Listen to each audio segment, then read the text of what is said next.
Hello guys, welcome to the second video of JEE essential series. मैं हूं सौरभ और हमारा आज का टॉपिक है नो द एग्जामिनर्स एक्सपेक्टेशन। अक्सर आप लोगों ने सुना होगा कि कुछ एक्सपीरियंस कोचिंग फैकल्टीज अक्सर बच्चों से बात करके बता देते हैं कि बच्चे का आईआईटी में सिलेक्शन का चांसेस कितना है। वैसे तो हर एक फैकल्टी का बच्चों को गेज करने का तरीका थोड़ा बहुत अलग होता है, but the core of it is still the same.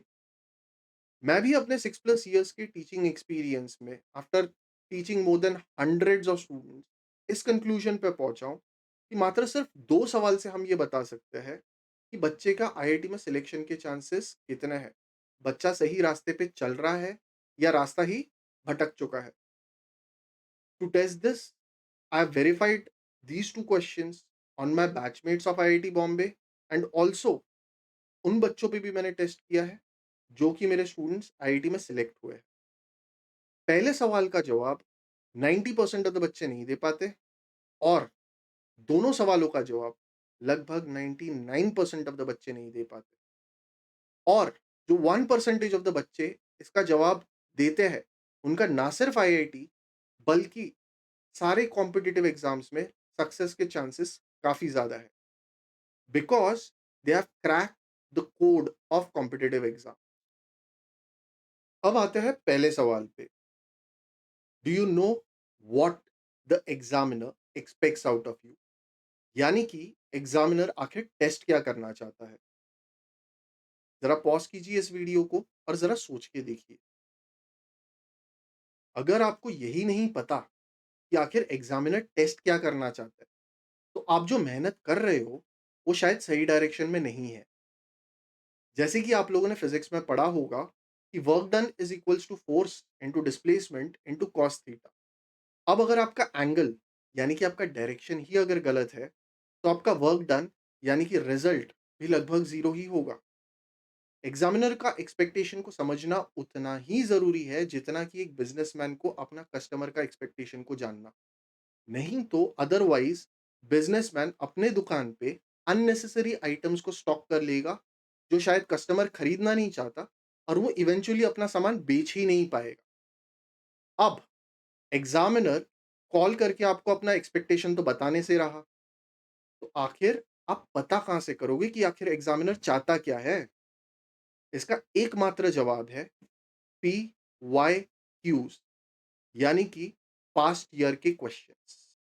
P Y Qs is the only medium through which the examiner interact with you. However, दिक्कत यह है कि मेजॉरिटी ऑफ द बच्चे पी वाई क्यूज को सिर्फ फॉर्मेलिटी के लिए solve करके जाते हैं, जस्ट बिकॉज उनके सीनियर्स या तो उनके फैकल्टीज ने उन्हें कहा होता है। व्हाट इज रिक्वायर्ड इज, आप ना सिर्फ पीवाईक्यूज को अच्छे से सॉल्व कीजिए, बट आप उसे डीपली एनालाइज करके एग्जामिनर का एक्सपेक्टेशन और माइंडसेट समझने का ट्राई कीजिए। अब जब मैं भी अपने प्रिपरेशन की जर्नी में था, तो मैंने पीवाईक्यूज के थ्रू इतना जरूर फिगर आउट कर लिया था कि आईआईटी के जो प्रोफेसर्स जो जेई एडवांस का पेपर सेट करते हैं, वो सबसे मेन चीज जो एक्सपेक्ट करते हैं स्टूडेंट से is the innovative skill set.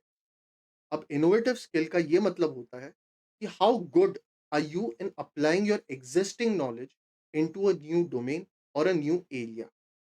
अक्सर आप लोगों ने सुना होगा कि जो आपके सीनियर्स या जो पास्ट एस्पिरेंट्स जो जेई एडवांस का पेपर दे के आते हैं, वो इसी बात पे रोते हैं कि हम इतना मेहनत से इतना सब कुछ पढ़ के गए, बट एग्जामिनर ने तो कुछ और ही पूछ लिया। एक एग्जाम्पल के तौर पे बताता हूँ कि 2012 में जब हम पेपर दे रहे थे, तो वहां पे एक रे ऑप्टिक्स का एक क्वेश्चन में एग्जामिनर ने पूछ लिया कि consider a material having negative refractive index and predict the behaviour of rays. अब हम तो रे ऑप्टिक्स के लिए इतना दुनिया भर का सम्स लगा के गए, बट एग्जामिनर ने आखिर पूछ क्या लिया? नेगेटिव रिफ्रैक्टिव इंडेक्स वाला मटेरियल जो शायद पता नहीं दुनिया में एग्जिस्ट भी ना करता हो। ठीक उसी तरीके से आप लोग इतना मेहनत से electric field inside a charge sphere का फॉर्मूला रट के जाओगे, बट एग्जामिनर पूछ क्या लेगा? वो कांस्टेंट चार्ज डेंसिटी के बदले वेरिएबल चार्ज डेंसिटी देके आपसे electric field inside the sphere पूछ लेगा। अब अगर आपको डेरिवेशन नहीं आता और अगर आपको उसे अप्लाई करना नहीं आता, तो फिर तो ये क्वेश्चन आपसे बनने से रहा। इनफैक्ट मेजॉरिटी ऑफ द बच्चे मिस्टेक ही यही चीज़ का करते हैं कि वो फिज़िक्स और मैथ्स में सिर्फ़ फ़ॉर्मूलाज़ पे रिलाई करके डेरिवेशन स्किप करके चले जाते हैं और ऑर्गेनिक केमिस्ट्री में भी सिर्फ़ फ़ॉर्मूलाज़ पढ़ के मैकेनिज़म्स बिना पढ़े चले जाते हैं और यहीं पे एग्ज़ामिनर आपका अरमान, जज़्बात, हालात सब बदल के एक नया चीज़ पूछ लेता है। अब आप सभी से एक इंटरेस्टिंग किस्सा शेयर करता हूँ। जब 2013 में मैं जेईई एडवांस्ड क्लियर करके आईआईटी बॉम्बे गया, तो हमें पता चला कि जो फैकल्टी हमें फर्स्ट ईयर में फिज़िक्स पढ़ाते हैं, वही सेम फैकल्टी जेईई एडवांस्ड के पेपर सेटिंग पैनल में भी इन्वॉल्व्ड है। अब नाम तो नहीं ले सकता उनका, लेकिन एक दिन मैं उनके केबिन में गया और मैंने बड़े सटल तरीके से उनसे पूछ लिया कि सर, ये बताइए कि आखिर जेईई एडवांस्ड का जो पेपर सेटिंग पैनल है, वो किस बेसिस पे पेपर डिज़ाइन करता है? तब उन्होंने एक बहुत इंटरेस्टिंग रिप्लाई दिया। उन्होंने कहा, इसे समझने के लिए ये समझो कि आखिर नेहरू जी के टाइम पे आईआईटी का स्थापना क्यों किया गया। The core reason is to promote research and development. Basically हम जो ढूंढना चाहते हैं, that is engineer cum scientist जो रिसर्च के लिए सूटेबल है। आज भी इतने हजार इंजीनियरिंग कॉलेजेस इंडिया में है, लेकिन आईआईटी का sole purpose is to promote research, ताकि यही लोग नए पेटेंट्स ला पाए, देश को रिसर्च पे तरक्की दिला पाए। इसी के लिए in spite of thousands of engineering colleges, Indian government IITs में इतना ज़्यादा फंडिंग और इन्वेस्टमेंट करता है, so that research and development के थ्रू देश आगे बढ़ सके। Basically, what we as examiners are trying to test is the innovative skill set of the kid. Straight from the examiner's mouth, तब जाके मैंने कनेक्ट किया कि इनोवेटिव स्किल सेट्स चाहिए।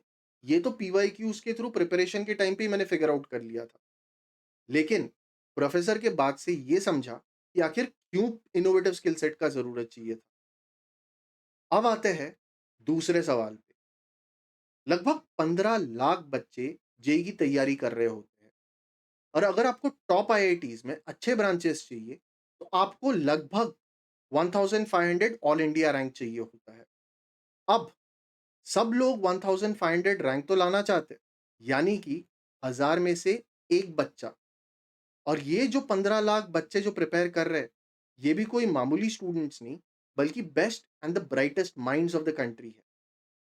तो सवाल ये है कि व्हाट इज योर स्ट्रैटेजी, या आप ऐसा क्या कर रहे हो ताकि you can justify that why do you deserve to be under 1500 rank. Basically, justify the rank that you deserve. जरा सोचिए, बिकॉज अगर आप इसे जस्टिफाई ही नहीं कर पाओगे, तो ये तो गारंटीड है कि आप अपना एम अचीव ही नहीं कर पाओगे। अब जब यही सेम सवाल मैं अपने किसी सक्सेसफुल स्टूडेंट या आईआईटी के बैचमेट से पूछता हूं, तो हर एक का अपना एक वैलिड आंसर होता है, that how did they deserve the rank that they got. ये दूसरे सवाल का जवाब हर एक रैंकर का अपना यूनिक यानी कि अलग होता है, बिकॉज आईआईटी में जाने के मल्टीपल वेज होते हैं। अब कोई मुझे 5 तो कोई मुझे 10 वजह गिना देता है। अब अगर आप ये सोच रहे हो कि hard work, consistency, dedication, sincerity, motivation etcetera etcetera, तो मैं आपको याद दिलाना चाहूंगा कि लगभग 5 लाख जन 15 लाख बच्चों में से ऑलरेडी ये चीज कर रहे होते हैं। और अगर आपने ज़्यादा सिंसियर, हार्डवर्क और मोटिवेटेड वे, डेडिकेटेड वे से पढ़ भी लिया, फिर भी टॉप 1 लाख में रैंक ला पाना बहुत मुश्किल है। मैं ये नहीं कह रहा कि हार्डवर्क और सिंसियरिटी ज़रूरी नहीं है, लेकिन इसके अलावा भी और बहुत सारे चीज़ें चाहिए होता है। तो वक्त लीजिए, ज़रा सोचिए। इस सवाल का कोई फिक्स्ड आंसर तो नहीं है, लेकिन अगर यही सवाल मुझसे पूछा जाए, तो जो जवाब मैं दूंगा वो हम अगली वीडियो में डिस्कस करेंगे, ताकि वीडियो लंबा नहीं हो जाए। तब तक आप सोचिए, अपने दोस्त लोगों से पूछिए, और हाँ, अगला वीडियो जरूर देखिए। और अंत में मैं सिर्फ आप लोगों से एक रिक्वेस्ट करना चाहूंगा कि वीडियो लाइक, चैनल सब्सक्राइब और अपने दोस्त लोगों से ज़रूर शेयर कीजिए, जिससे हमारा भी मोटिवेशन बढ़े और हम ऐसा कंटेंट और ज़्यादा से ज़्यादा लाते रहें। Thanks for watching and good bye.